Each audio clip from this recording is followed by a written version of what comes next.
එනකොටම ඒ සිරිපතුලෙන් මේ රශ්මි කලම්බයක් නිකුත් වුණා. ඒක බුදුරජාණන් වහන්සේ හිතාමතාම කරපු වැඩක්.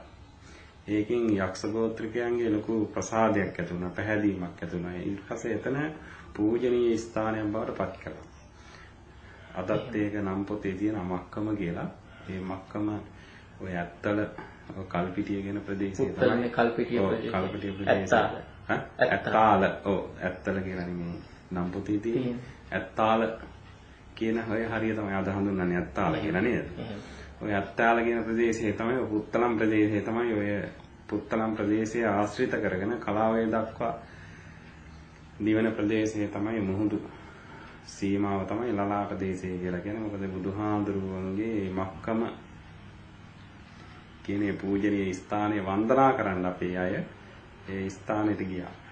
ඒ බුදුහාමගේ සිරිපතුල වන්දනා කරන්න. දැන් ඊළඟට ඕකෙත් ඉතිහාසයක් තියෙනවා.